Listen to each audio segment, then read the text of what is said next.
నమస్తే, welcome to TIT news. మన channel మరణిస్తాం. ముందుగా బులెటిన్లోని హెడ్లైన్స్. రాష్ట్రంలో పౌరులు అందరికీ హెల్త్ ప్రొఫైల్స్ తయారు చేసి ఫ్యామిలీ డిజిటల్ హెల్త్ కార్డులు జారీ చేయనున్నట్టు పునరుద్ఘాటించిన సీఎం.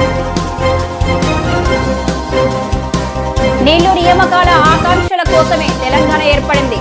నీళ్లు మన సంస్కృతిలో భాగం. ముఖ్యమంత్రి Revanth Reddy.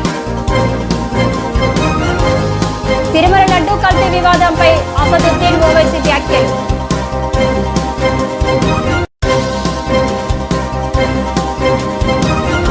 Deputy CM Pawan target గా మరో ట్వీట్ చేసిన సినీ యాక్టర్ ప్రకాష్ రాజ్.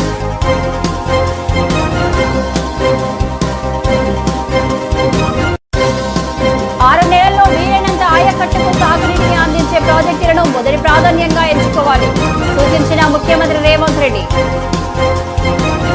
అన్ని ప్రభుత్వ కార్యాలయాల్లో సీఎం రేవంత్ రెడ్డి ఫోటో పెట్టాలని ఆదేశాలు జారీ చేసిన తెలంగాణ రాష్ట్ర ప్రభుత్వం. ఔషధ ఉత్పత్తులకు గమ్యస్థానంగా ఎదిగిన తెలంగాణ ఐటీ మంత్రి శ్రీధర్ బాబు.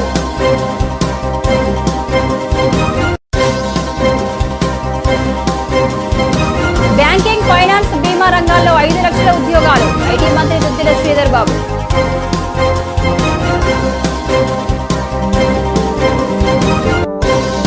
కొదురుపాక మనవడిగా ఈ గ్రామ అభివృద్ధికి నా వంతు సహకారం అందిస్తూనే ఉంటా. ఇక డీటెయిల్స్ చూస్తే, రాష్ట్రంలో పౌరులు అందరికీ హెల్త్ ప్రొఫైల్స్ తయారు చేసి ఫ్యామిలీ డిజిటల్ హెల్త్ కార్డులు జారీ చేయనున్నట్టు ముఖ్యమంత్రి రేవంత్ రెడ్డి పునరుద్ఘాటించారు. డిజిటల్ హెల్త్ కార్డుల రూపకల్పనలో ఆరోగ్య రంగంలో పనిచేస్తున్న స్వచ్ఛంద సంస్థల భాగస్వామ్యం ఉండాలని అభిలాషించారు. ప్రఖ్యాత దుర్గాబాయ్ దేశ్ముఖ్ హాస్పిటల్ ప్రాంగణంలో రెనోవా క్యాన్సర్ సెంటర్ను ఆరోగ్య శాఖ మంత్రి దామోదర రాజనరసింహతో ముఖ్యమంత్రి ప్రారంభించారు. రాష్ట్రంలో ఇప్పుడున్నది సంక్షేమాభివృద్ధిని అమలు చేసే ప్రజాప్రభుత్వమని, ప్రాఫిట్ మేకింగ్ బిజినెస్ ఓరియంటెడ్ ప్రభుత్వం కాదని ముఖ్యమంత్రి స్పష్టం చేశారు. ప్రజలకు నాణ్యమైన విద్య, వైద్యం అందించడం తమ ప్రభుత్వ ప్రాధాన్యతమని తెలిపారు. హెల్త్ ప్రొఫైల్ కార్డుల ప్రక్రియలో సహకారానికి సంబంధించి సామాజిక బాధ్యత కలిగి దుర్గాబాయ్ దేశ్ముఖ్ మహిళా సభ లాంటి సంస్థలతో త్వరలోనే ఒక సమావేశం ఏర్పాటు చేయాలని సీఎం మంత్రికి సూచించారు. క్యాన్సర్ మహమ్మారితో చాలా మంది అనేక ఇబ్బందులు పడుతున్నారని, క్యాన్సర్ చికిత్స పేదలకు భారం అవుతుందని, రాష్ట్రంలో క్యాన్సర్ వైద్య సేవలు అందరికీ అందుబాటులోకి తీసుకురావాల్సిన అవసరం ఉందని సీఎం అభిప్రాయపడ్డారు. దుర్గాబాయ్ దేశ్ముఖ్ మహిళా సభ హాస్పిటల్ సేవల విస్తరణపై యాజమాన్యం తీసుకొచ్చిన ప్రతిపాదనలను పరిశీలించి అమలుకు ప్రయత్నిస్తానని ఈ సందర్భంగా ముఖ్యమంత్రి తెలిపారు. ఇది మీకు ఉద్యోగం కాదు, ఒక భావోద్వేగం.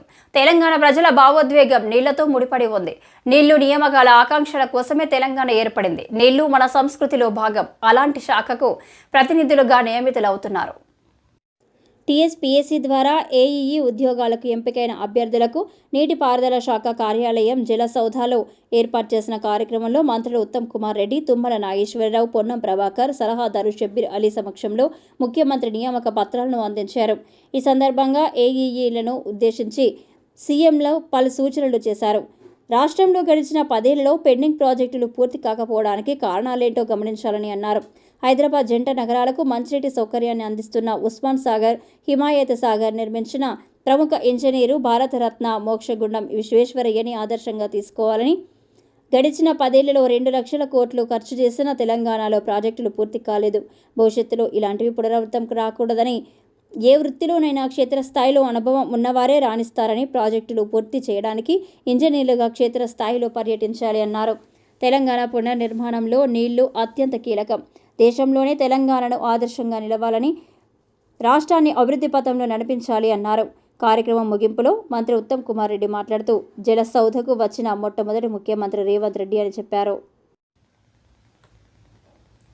వక్ఫ్ సవరణ బిల్లు 2024ను సమీక్షించడానికి ఏర్పాటైన జాయింట్ పార్లమెంటరీ కమిటీ ఇవాల్టి నుంచి అక్టోబర్ 1 వరకు రాష్ట్రాల్లో పర్యటిస్తుంది. 5 రాష్ట్రాల్లో చర్చలు జరిపి అభిప్రాయాలను సేకరిస్తుంది. ఈ నేపథ్యంలో ముస్లిం సంస్థల ప్రతినిధులు హైదరాబాద్లో సమావేశమయ్యారు. కమిటీ దృష్టికి తీసుకెళ్లాల్సిన అంశాలపై చర్చించారు. ఈ నెల 28న జేపీసీ హైదరాబాద్కు వస్తుందన్నారు.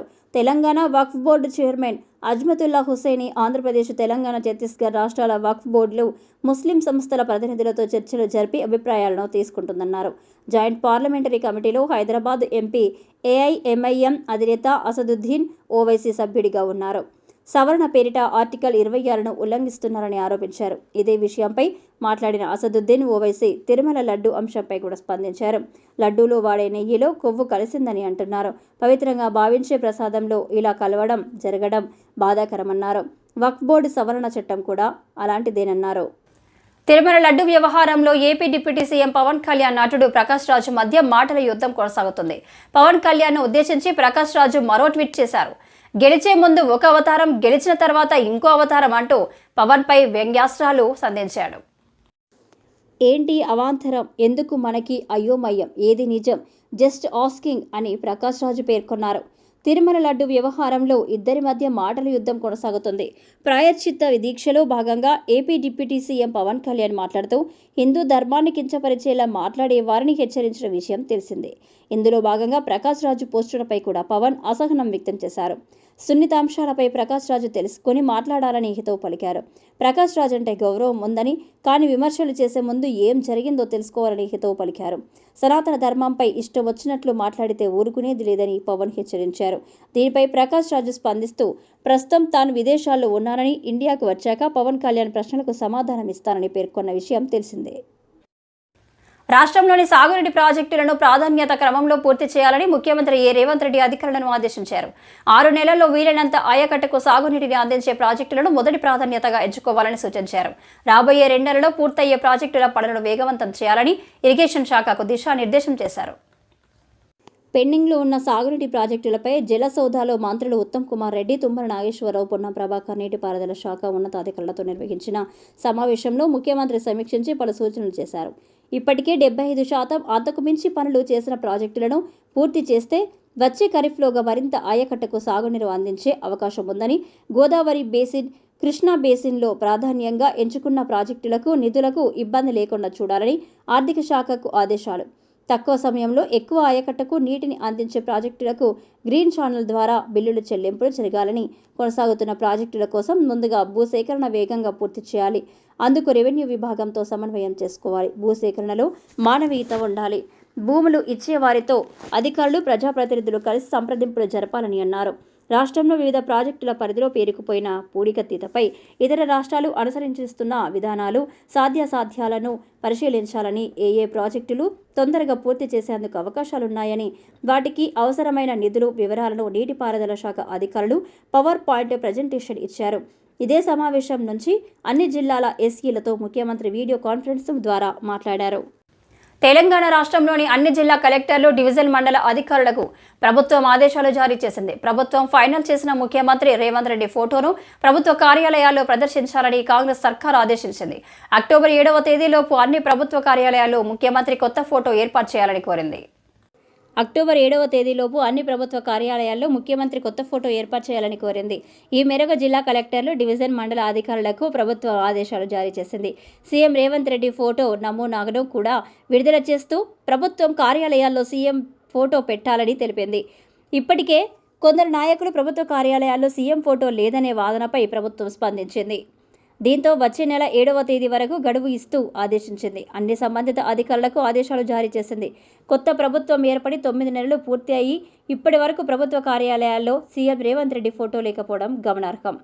ఈ నేపథ్యంలోనే కాంగ్రెస్ సర్కార్ సీఎం రేవంత్ రెడ్డి ఫోటోను అన్ని ప్రభుత్వ కార్యాలయాల్లో సీఎం ఫోటోను ఏర్పాటు చేయాలని ఆదేశాలు జారీ చేస్తూ అక్టోబర్ 7 వరకు గడువు ఇచ్చింది. ఔషధ ఉత్పత్తులు, ఎగుమతుల్లో భారత్ ప్రపంచంలోని అగ్రస్థానంలో ఉండగా తెలంగాణ రాష్ట్రం ఫార్మా మ్యానుఫ్యాక్చరింగ్ హబ్గా ఎదుగుతుందని ఐటీ పరిశ్రమల శాఖ మంత్రి దుద్దిల శ్రీధర్ బాబు వెల్లడించారు. గురువారం నాడు ఆయన హైటెక్లో ఇండియా ల్యాబ్ ఎక్స్పో 2024ను ప్రారంభించిన అనంతరం ఔషధ పరిశ్రమ ప్రతినిధులను ఉద్దేశించి ప్రసంగించారు. కరోనా సమయంలో 4 వ్యాక్సిన్లు దేశంలో తయారు కాగా 3 హైదరాబాద్లోనే ఉత్పత్తి అయ్యాయని ఐటీ మంత్రి దుద్దిల శ్రీధర్ బాబు గుర్తు చేశారు. అన్ని రకాల వ్యాక్సిన్లో తెలుగుదేశంలో 3వ వంతు ఇక్కడి నుంచే సరఫరా అవుతున్నాయని ఆయన తెలిపారు. ఔషధ ఉత్పత్తుల్లో 30% ఇక్కడే తయారవుతున్నాయని వివరించారు. విదేశాలకు ఎగుమతి అయ్యే మందులలో 40% వాటా రాష్ట్రానిదేనని ఆయన పేర్కొన్నారు. బల్క్ డ్రగ్ ఎగుమతుల్లో 50% తెలంగాణ నుంచే వెళ్లడం గర్వకారణమని శ్రీధర్ బాబు తెలిపారు. లైఫ్ సైన్సెస్, మెడిటెక్ అంకుర సంస్థల్లో తెలంగాణ వాటా 19%గా నమోదైందని చెప్పారు. గడిచిన 4 ఏళ్లలో లైఫ్ సైన్సెస్ రంగంలో 10,000 కోట్లు పెట్టుబడులు వచ్చాయని తెలిపారు. ఇక్కడి పారిశ్రామిక అనుకూల వాతావరణం కారణంగా ఫార్మా, లైఫ్ సైన్సెస్ సంస్థలు తెలంగాణను ముఖ్యమైన గమ్యస్థానంగా భావిస్తున్నాయని శ్రీధర్ బాబు వెల్లడించారు. రానున్న కొద్ది సంవత్సరాల్లో బ్యాంకింగ్, ఫైనాన్స్, ఇన్సూరెన్స్ రంగాల్లో 5 లక్షల మంది శిక్షణ పొందిన అభ్యర్థులు అవసరం ఉంటుందని ఐటీ పరిశ్రమల మంత్రి దుద్దిళ్ల శ్రీధర్ బాబు పేర్కొన్నారు. ఈ ఖాళీల భర్తీకి నైపుణ్యం కలిగిన వారిని తయారు చేయగలిగితే రాష్ట్రంలో భారీగా ఉపాధి అవకాశాలు కల్పించవచ్చని తెలిపారు. బుధవారం నాడు మాసబ్ ట్యాంకులోని ఫైన్ ఆర్ట్స్ కళాశాల ఆడిటోరియంలో జరిగిన BSIS banking, financial services and insurance నైపుణ్య శిక్షణ ప్రారంభ కార్యక్రమంలో దుద్దిళ్ల శ్రీధర్ బాబు ప్రసంగించారు.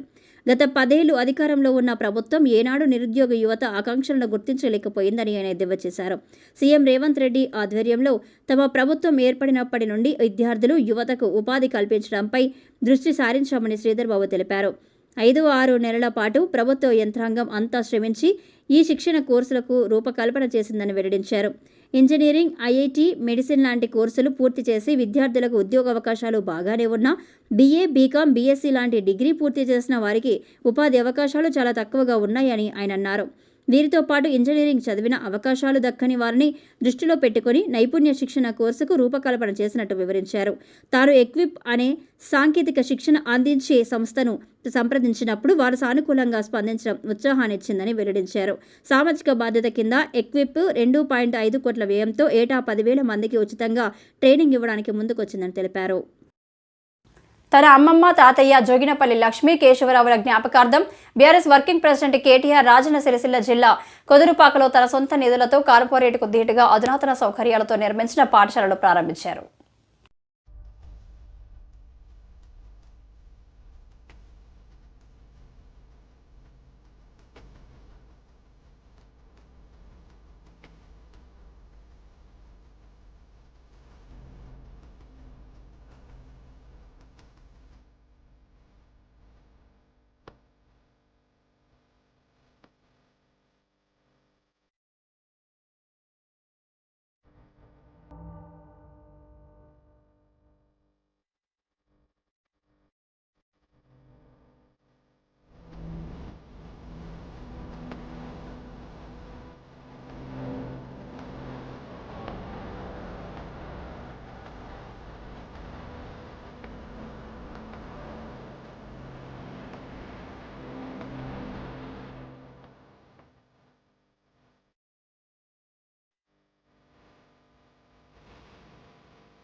అమ్మమ్మ ఊరికి తిరిగి వచ్చినందుకు చాలా సంతోషంగా ఉంది.